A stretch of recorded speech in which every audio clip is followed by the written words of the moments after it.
PlayStation fanboy Jamie's ACT, who I would recommend that you probably ignore.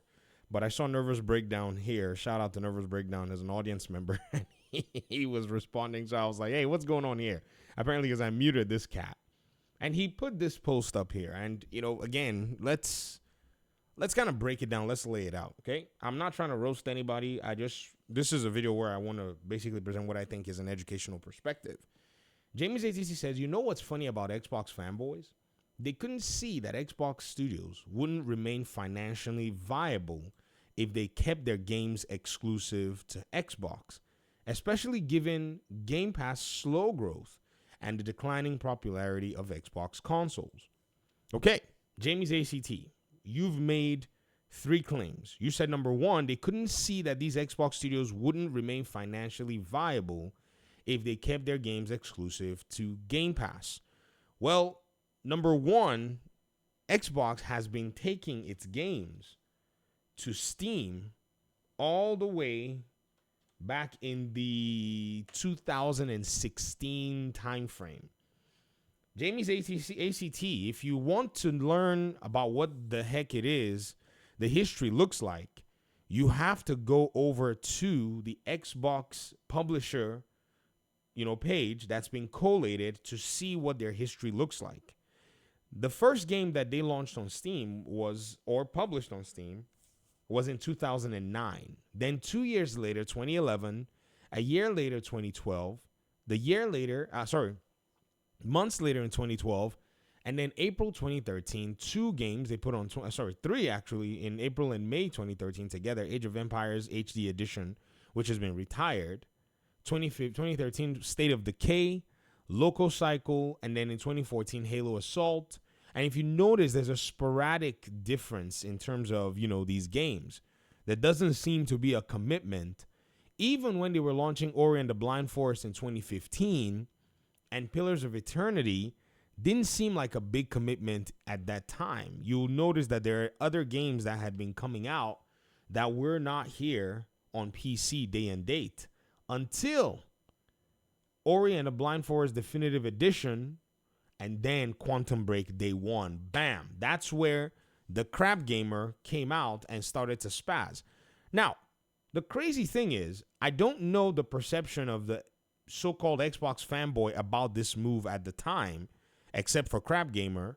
But most Xbox fanboys, if they had been jumping on this particular issue like crap gamer was, they would have been roasted like crap gamer has been. We would have seen them. They would have been exposed. But crap gamer was one that Phil Spencer responded to because he was asking, you mean to tell me that another game that somebody else wants to play is making you cancel your pre-order? Because that's what crap gamer said. I'm going to cancel my pre-order. Then you said, especially given Game Pass's slow growth and a declining popularity. Now I have to say, pause there. In 2016, Game Pass didn't exist. In 2016, Game Pass didn't exist. In fact, by 2016, Xbox's growth in its console was slow. In 2016, Xbox had already had about 3 years into its console sales to determine the next move it was going to make.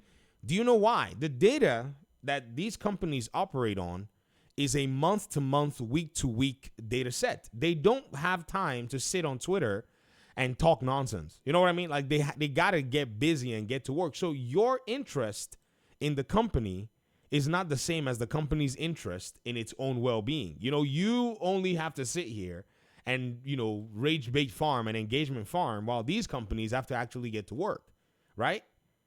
So when it comes down to it, you're in a very interesting position when you make it sound like this is something that you just discovered, or no, or that Xbox fanboys are just not aware of this. No, they've always known that their games are on PC. In fact, they've always known since 2017 that Game Pass PC was also a thing. Now, as to the nature of that, I know and I understand that most console, users don't really know much about the PC ecosystem. So many times they'll say some things that, you got to say, no, let's go ahead and correct it here. Let's go ahead and, figure out what's going on. Right? Now, someone tells him, and you see the thing, someone tells him, this is why he's muted. I don't care what he's got to say because he's not interested in any learning. He just wants to make inflammatory posts and run away. Astro Cyborg replies and said, Xbox hasn't had an exclusive in a decade, but carry on. He said, cool story, bro. Broski. And someone corrected the spelling of broski with an I. And Nervous Breakdown said, where do I begin how false and, this tweet is? And he said, you have no idea what's going on. You sound like many people who are clueless about what's really the true story. It's a very interesting perspective when they say this, the slow growth of Xbox Game Pass. The slow growth of Xbox Game Pass. You see, they're moving again the goalposts. I wanted to go ahead and show you guys all this in real time. Because you know that at first it was that Xbox Game Pass was stuck and was barely growing. Remember, they said it flatlined, right? That was their original claim. Xbox Game Pass subscriptions have flatlined. And I showed you guys, right, that Xbox Game Pass has a weird case of what I call stuckiasis, where it's so stuck, right, that every time the fanboys tell us how stuck it is, the number changes. They're like, oh, Game Pass is stuck at 21 million subscribers, right? And then we come back to another part of the timeline. Let's say this is the timeline. And they're like, Game Pass is stuck at 29 million subscribers. I mean, I know, right? And then we come back to another point of the timeline. Oh, Game Pass is stuck at 34 million subscribers. Bro, do you know what stuck means? It's like you're like, oh, you're driving down the road, right? You're driving down the road and, you get in a mud pit and you can't get out. You're not making any progress at all down that road. That would what stuck would be. So we're seeing this stuff in real time with these folk basically try to explain away reality because they want to put laughing emojis in front of their comments. And, more and more, the brain rot is starting to look, very obvious. A lot of people are just looking and laughing and saying, sure. People don't want to even know, what these people are saying simply because, right? They understand exactly what's going on. The sustainability of the studios is on the minds of anybody that owns a studio. For instance, what is Naughty Dog and its games, and what is Sucker Punch and its games, right? And what are PlayStation Studios games doing on Steam? Because from what we can tell, since Demon's Souls, PlayStation hasn't had an exclusive. Or we can say since GT7 or whatever it is. Or we can call any game that just recently came out. And when we go to the PlayStation Studios publisher page, we'll see that PlayStation hasn't had an exclusive from a specific time frame that they can claim or hold as their own. When did GT7 come out? GT7. Gran Turismo 7 came out in 2022. Right? For some reason, this game is not making its way. I mean, I don't know. I'm not a racing game player anyways. I won't bother. Right? But other games that even came out, somewhere around the same time have already basically been filing their way to PC. What month was it? 2022 Sim. March of 2022.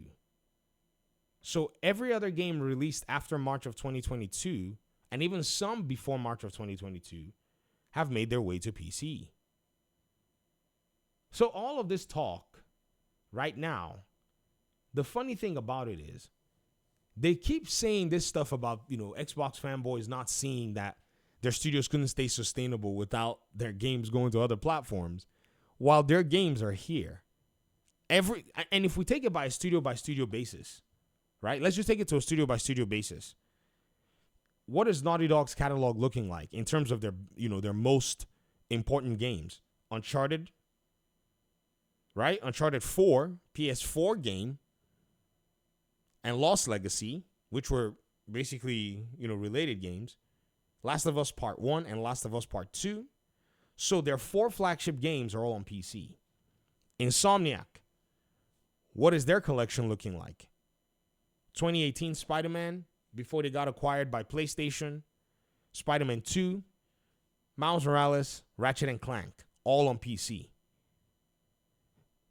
Sucker Punch, Ghost of Tsushima, their 2019 game. Man, that's been a while since they made, man, that's crazy. 2019, 20, 21, 22, 23, 24, 25. Wow, they're coming out with an anthology after that many years. Whew. They're gonna need PC sales with Yote. That you can already tell. Right? Santa Monica. Since 2018's God of War, you can already tell that this company already has a PC pipeline waiting for them with Nixxes.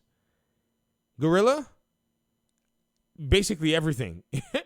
Horizon Zero Dawn, that was the first to go. Forbidden West has shown up, and Lego Horizon Adventures came day one to PC. So again, as Jamie's ACT pretends to close his eyes to the very thing that he wants to mock Xbox players for, everything is laid bare before us, and we can see and smell the irony. Thanks for watching the video. Talk to me in the comment section. Peace out.